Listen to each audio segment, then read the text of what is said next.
You're listening to the Joyful Practice for Women Lawyers podcast, episode number 20.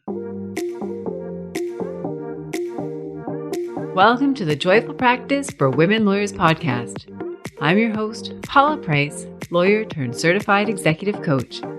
This podcast was created to empower women lawyers just like you to create a life and practice you love. Join me every week for a break from the hustle so we can focus on you, what you truly want, and how you can create it. If you're over the overwhelm, done with putting out fires, and ready to redefine success on your own terms, you're in the right place. Ready for today's episode? Let's dive in. Hello, my friends, and welcome back to the podcast. If you're joining for the first time, welcome. My name is Paula Price, and I'm a lawyer turned certified executive coach and the host of this podcast. Today's episode is all about pep talks. And the reason I created it is because I wanted to create a podcast episode that could be used as a resource in the future or now if you find yourself in a situation where you really need a pep talk. And I know this is something that lawyers are interested in having. You may not talk about it with your friends. It may not even be something that's on your radar. But when I work with coaching clients, I will ask them what it is that they would find useful from me. And in almost all cases, they ask me for some version of a pep talk. They look for a cheerleader or someone who can support them or someone to bounce ideas or help them get through some of the tough spots. And so I wanted to create a resource that could do that. I also was inspired to do this podcast episode by my daughter. She is amazing when it comes to giving pep talks, better than anybody I know.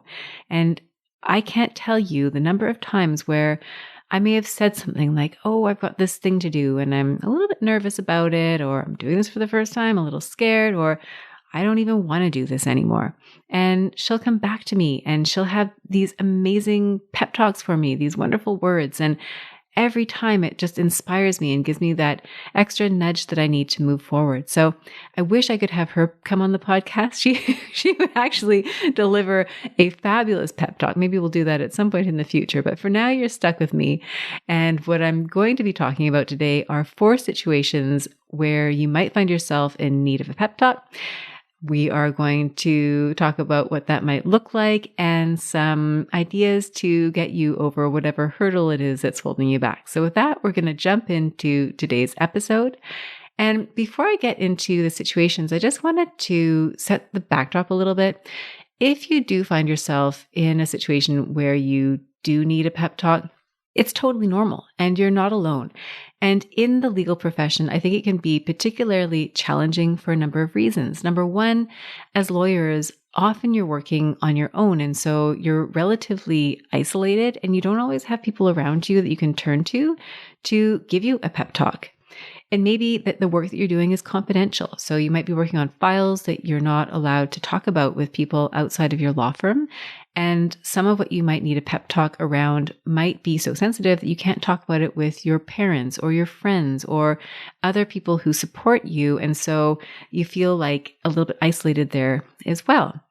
It may be cultural. You think about how lawyers, you are a person, a professional who's in a position of advising others. And maybe you feel like as someone in that role, you can't ask for help. You can't share things that are on your mind because you don't want to come across as anything less than 100% confident in what it is that you're doing. And so if you find yourself in a situation where you feel isolated, you feel alone, like you can't really have this discussion with somebody, those may be reasons that are holding you back from getting some of the support that you need. So I'm hoping that this particular podcast episode will serve a way of bridging that gap, of filling that void so that you've got someone who can cheer you on next time you need it. So let's jump into the 4 different situations where I've seen people needing pep talks and you might be able to relate to one or more of them. So the first situation that you might find yourself in is the one where you are putting off or you're avoiding a task. And we've all been there. Maybe the task is particularly large. Maybe it's particularly complex. You don't know where to start. And so you do busy work instead, you try putting it off. Maybe you find yourself feeling really exhausted every time that you sit down to do that work. So you get up to get a snack or a cup of coffee, maybe you take a nap, and it can come up in all sorts of different situations. In practice, I've had lawyers come to me who really struggled with this when they're trying to write something. They feel overwhelmed when they open the document and they have to put words on that document and they don't really know where to start. They're nervous about the outcome. What if it's not perfect?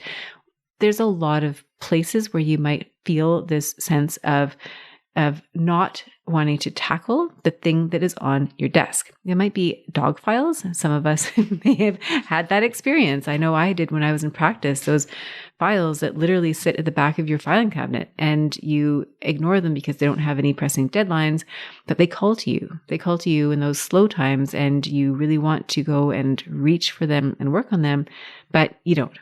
Or you do it and you do it very slowly. It could be administrative tasks. It could be doing your timesheets. There are tasks that you don't really want to jump into because they seem large, they seem heavy, they seem overwhelming, whatever it is for you. And this situation, I'm nicknaming the elephant. And the reason I'm calling it the elephant is because it's heavy and it can feel overwhelming and it takes a lot to get it moving. And the underlying feeling here is overwhelm. Maybe it's dread. Maybe it's that dog file and you dread looking at what's inside of that file. You haven't looked at it in a while. And if that's what you're feeling, I just want you to know that it's totally normal. There are lots of lawyers out there who are procrastinating, who are feeling that sense of dread, who are feeling overwhelmed, and it's not just you.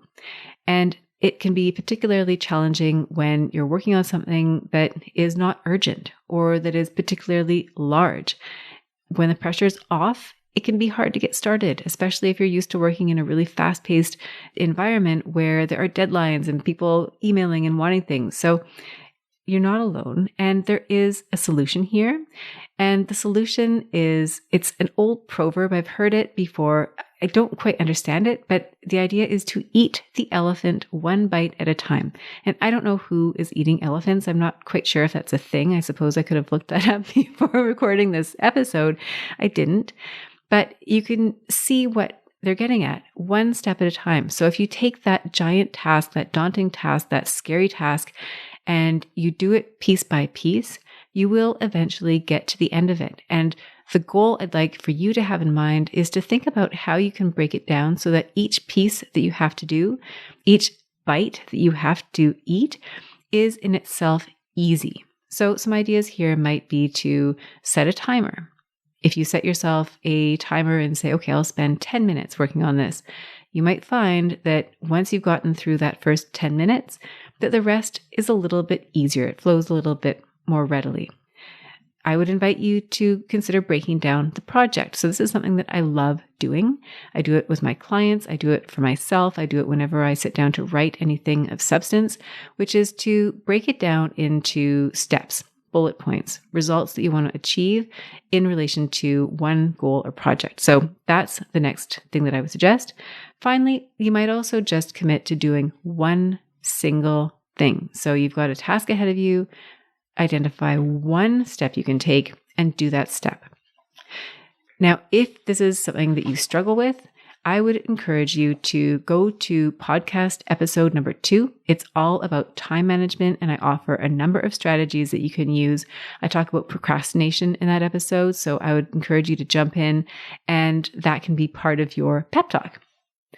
Now we're moving on to situation number 2, and that is you made a mistake or you failed at something.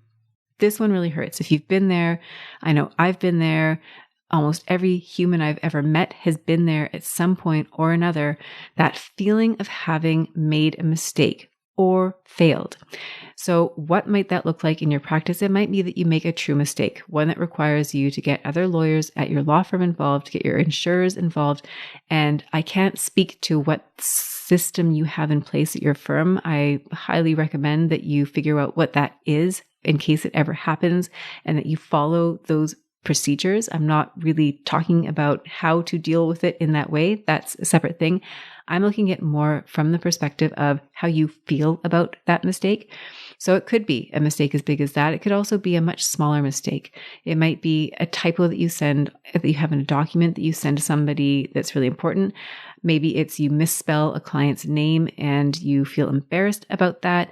Maybe it's something more than that. Maybe you make a mistake in you're doing a presentation and there's everybody there and they see you get a date wrong or a case name wrong or something like that.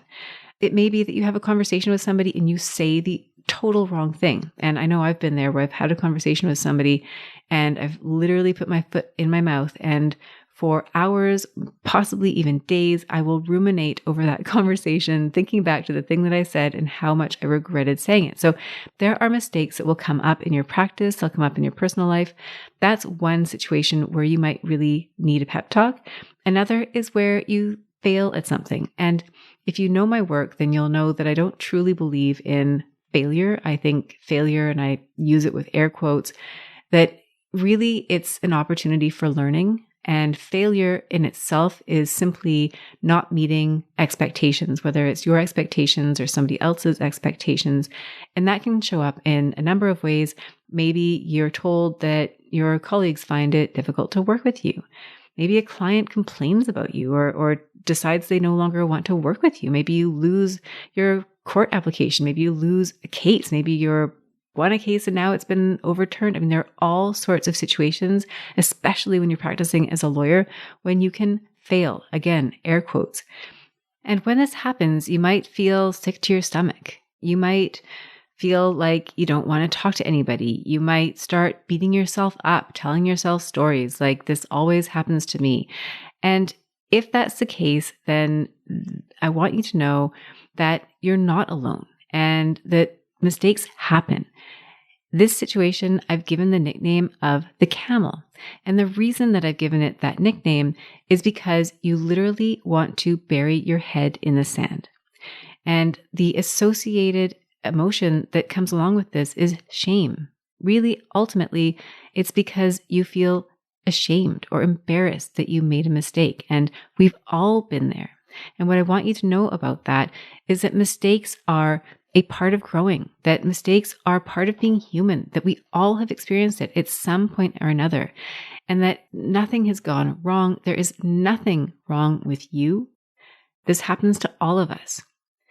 And the solution here that I'm offering to you is to give daylight to whatever it is that you think is so terrible. What you will find is when you're open about it, when you share what has happened and you choose who you get to share that with, you will see that it's not as big as you thought it was, that it's not insurmountable. If it's a mistake you made and you need to take steps to fix it, that there are steps that you can take to fix it, whether these are steps that you take on your own, whether these are steps that you take with somebody else. And if there is a mistake that you've made, I would invite you to most of all, forgive yourself. You don't need to carry this mistake around as something that you use to punish yourself, to beat yourself up. This is something that I would invite you to really forgive yourself and to move forward. And when you do that, I would invite you to use whatever the mistake was as a learning opportunity to look at how that situation arose in the first place, what you learned about that situation, and how you're going to apply it going forward. And I can tell you from lawyers that I've worked with, stories that I've heard from other lawyers, that really it's in making those mistakes that you have your greatest learning opportunities. And it's not so much whether you make a mistake or if you can somehow avoid them and be perfect all the time. It's how you deal with those mistakes that really defines who you are. And so I would encourage you to, if you find yourself in a situation where you have made a mistake, decide who it is that you want to be in dealing with that going forward. So that, my friends, is situation number 2, the camel. And if that's something that resonates with you, that's a topic that you might be able to relate to, I would invite you to listen to a couple of podcast episodes that I've recorded. The first episode is episode number 3, which is how to turn around a bad day. And in that episode, I talk about a day that I had that was going a little bit sideways and how I turned it around. And I offer suggestions on how you might be able to do the same. And in episode 11, I would also encourage you to look at that one. I talk about being your own best boss. And there it really is all about the dialogue that you have with yourself and learning to speak with yourself in a way that is empowering instead of a way of beating yourself up and kind of knocking yourself over and having to get back up again. So episodes number 3 and episodes number 11, I'd encourage you to check those out. That brings us to situation number 3. And in this situation, you talk yourself out of trying even in the first place. And you may be in that situation right now. Maybe you're in a job where you feel like you could be somewhere else. There's a better job out there for you. You've been doing the same thing over and over again. You don't like the practice area that you're in. You don't like the subject matter. Maybe you've outgrown the people, the place. There could be all sorts of things. Maybe there's just that voice inside you that's telling you it's not right, but you haven't done anything about it. It could also be that you want to take action. Maybe you want to get a mentor for yourself. Maybe you want to negotiate a better salary. I mean, there's all sorts of situations where you might find there's this thing that you're kind of interested in or very interested in, but you're talking yourself out of doing it or taking any steps. And an example that came to mind is a client that I worked with who was moving from out of province to Vancouver.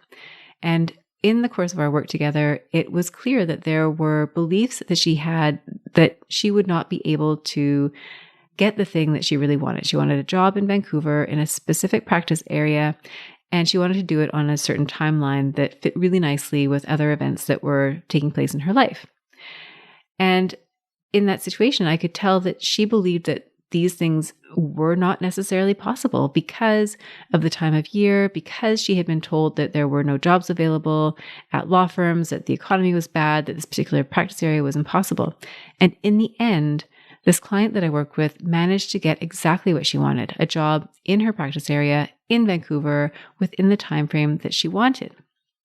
And it may be that you're talking yourself out of doing something before you even try. And if you're finding yourself in this situation, then the nickname here is Velcro. And it may be self-explanatory, but the idea here is that you're really letting yourself be stuck. You're stuck, you're holding yourself back. And the overriding feeling here is doubt. It's doubt. It's doubt in yourself. It's doubt in your environment. It's doubt that what you want is possible. And what I want you to know about this is that if you're feeling doubt, that it's totally normal. And it's your lawyer brain trying to protect you. You've probably heard about the negativity bias and how lawyers tend to have a higher than average bias when it comes to seeing negative things. And it's a wonderful skill to have if you're looking for holes in a contract or you're picking apart somebody else's argument. But when you're planning for your life, you probably don't want to just be focusing on all the terrible things that can happen and start focusing on some of the things that are positive that could happen. So what I want to share with you is that if you're finding yourself in this spot where you're stuck, you're not moving forward because you're just not able to see what is possible for you, then I want you to know that there is a point in trying, that for every story you tell yourself where the end of the story is, well, that was a bad idea. It obviously isn't going to work, so I shouldn't even bother trying. I'm never going to get the raise. I'm not going to get that job. I'm not qualified enough. Whatever story it is that you're telling yourself, there is an equal story that has a happy ending, one where you could get that job, one where you could get the raise, one where you do get whatever it is that you want to have happen. And the solution here is a choice that you need to make. It's choosing to believe in yourself, and it's a choice to believe that that outcome is possible for you. And the action step here is to ask yourself this: if you believed that whatever it is that you want was possible, what would you do next? And then, my friend, I invite you to go out and do the first step toward getting that thing. And for those of you who may identify with perfectionism, if that's part of the recipe of self-doubt or doubt in your case, then I would encourage you to check out my podcast episode number 4. It's called What Perfectionism is Costing You. It talks about how perfectionism can hold you back. And that might be a helpful tool to get you through that. So that, my friends, was Velcro. And we're going to move into the last situation, which is situation number 4, which is that you are viscerally resisting what it is that you're about to do. And this if it's happening to you, you're well past the doubt stage. Chances are you've already taken a number of steps, and where you are now is really in that moment of truth. So maybe you are about to leave a job that you've had for a while. You're about to have that discussion with your boss where you let them know, this is it, I'm leaving. It may be that you're doing something really challenging for the first time. It's a court application, you're leading a deal, you are taking a risk, you're giving an opinion, you're putting your neck on the line, so to speak. It may be that you've decided to start changing boundaries. You've decided to be firm about not doing certain things, and you're scared that there's going to be repercussions for you when you do that. It could be that you're about to have a difficult conversation. I like this example because I think we've all been there where we're about to walk into a room to say something to somebody and we're nervous about the outcome. It may be that you're about to set one of those boundaries. Maybe you're about to say no to something and you're worried about how the other person is going to respond. For some people, it comes up when they're talking about being pregnant. I mean, you might be really nervous about the implications that's going to have on your boss, on the team that you work on. Are they going to look at you differently? There's all sorts of situations where this can come up. And what it feels like is it might be that pulse racing, you feel hot, you feel nervous, you feel anxious. And the nickname that I've given for this situation is house on fire. And the reason that I called it house on fire is I'm drawing a bit here from first responders. And I don't mean to say that having a conversation with your boss is on the same playing field as jumping into a burning house. But there is the parallel that I'm trying to get at is courage. And the idea that you may need to take an action that you are going to take in spite of whatever feelings you have that are going on within your body. So you can imagine a fire person who's about to leap into a burning building. Chances are their logic part of their brain is saying that is dangerous, you're risking death, and it's holding them back. And yet they push themselves forward because they know that the upside of doing that, of saving lives, is worth it. It's worth the risk for them. And so you may not be jumping into a burning building, but your body might feel as though you were. You may feel all that resistance, but you may look on whatever it is that's on the other side of that and say, this is something that's really important to me. This is something that really matters to me. So whatever fear I'm feeling, I'm going to go ahead and I'm going to do it anyways. So what you need to know here is that fear in itself is not something that you need to be scared of. It's not a sign that anything is going wrong. And if you're feeling fearful about something, I think it's a good sign. I think it's a sign that there's something that you really care about, and it's an opportunity for you to do something about it. And when you push yourself through fear, when you actually go through that exercise, you come out so much stronger on the other side. You develop a skill of being able to manage and deal with and overcome fear. And you have now gotten yourself closer to whatever it is that you're really looking for. And if you keep doing this over time, if you keep pushing through that wall of fear and getting to that next thing that's important to you, over time, you're going to find that your life just starts to look so much more like you want it to, and so much less like how you feel like it has to, or somebody else decided it for you. And another thing that's really important to remember when it comes to fear is that it's a feeling and that it's temporary. So if it's a conversation, for example, that you're having, and it's a 10-minute conversation, or maybe it's a court application, and it's going to take 1 hour, whatever it is, it probably is time bound. And so you can actually do that math for yourself. Okay, it'll be 10 minutes, but then it's over. And when you look at it that way, it puts into perspective the upside of whatever it is that you're really striving to get in exchange for going through that fear.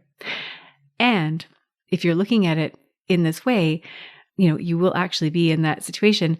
If you put that thing off, it only prolongs the discomfort that you're going to feel, because until you do that thing, you're going to live with that sense of dread. So if you have a conversation that you need to have, and it's going to take 5 minutes, it's going to be painful potentially, and you could have it this week, but you decide to put it off to next week, and then you decide to put it off to the week after that, you're only prolonging that fear because you're living out that conversation in your head several times before, while you could just get it over with. So my advice to you, if you're in that situation, is to do the fear.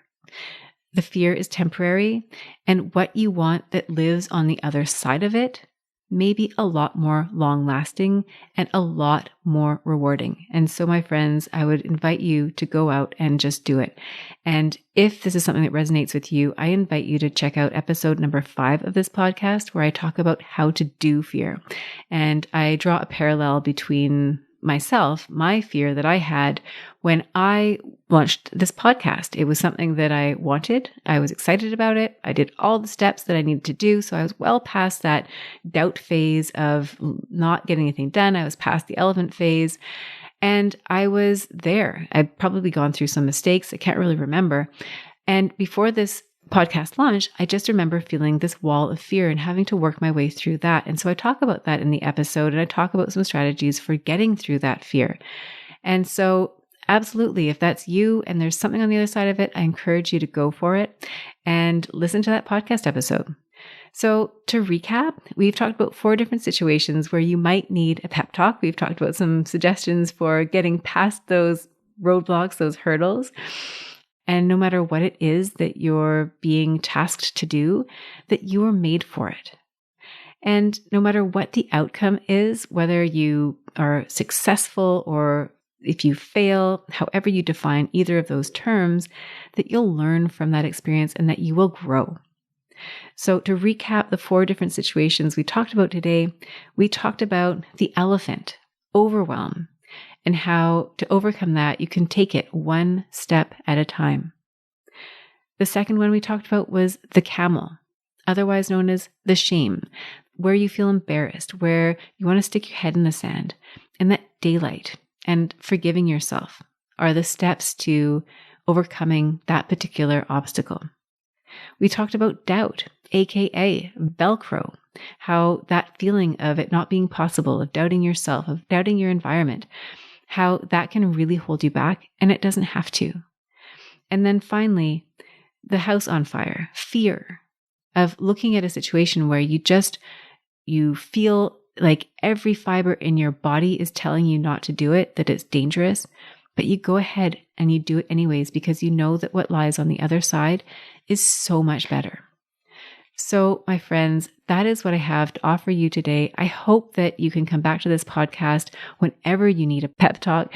Like I said, I should probably bring my daughter on to give one of her pep talks. They really are amazing. But for now, hopefully this is effective for you and that this will help give you that nudge that you need to take that next step. So that's what I have for you this week. I would encourage all of you to reach out to me. I would love to hear from you.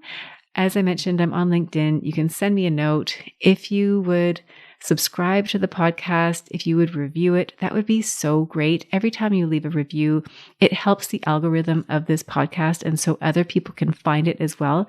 So it would mean the world to me if you would do that. I would also like to give you a heads up about some upcoming webinars I'll be putting on. I've got the dates, October 22nd, November 12th, and December 3rd. By the time this podcast goes live, you'll be able to find the registration pages on the webpage with the show notes. So I'd encourage you to go there and check that out at thejoyfulpractice.com. Go to podcast episode number 20. Again, those dates are October 22nd, November 12th, and December 3rd. They will be at noon Pacific time. I'll tell you more about what those webinars will be all about. I'm really excited about them. It's giving me a chance to connect more with you. And so keep an eye out. And like I said, I'll share more about that next week. So that's what I have for you, my friends. Thank you again for tuning in. It is always such a pleasure to connect with you, and I'm so excited to reconnect with you again next week. Bye for now. If you enjoyed today's show and don't want to miss an episode, subscribe and follow the show wherever you listen to your podcasts. If you haven't already, please leave a rating and review. Your feedback will help me create a podcast that's tailored to your needs and goes straight to the heart of what matters to you. For instructions on how to subscribe, rate, and review the podcast, visit www.thejoyfulpractice.com/podcast launch. See you next time. Thank you for listening to this episode of the Joyful Practice for Women Lawyers podcast. If you want more information, visit www.thejoyfulpractice.com. See you next week.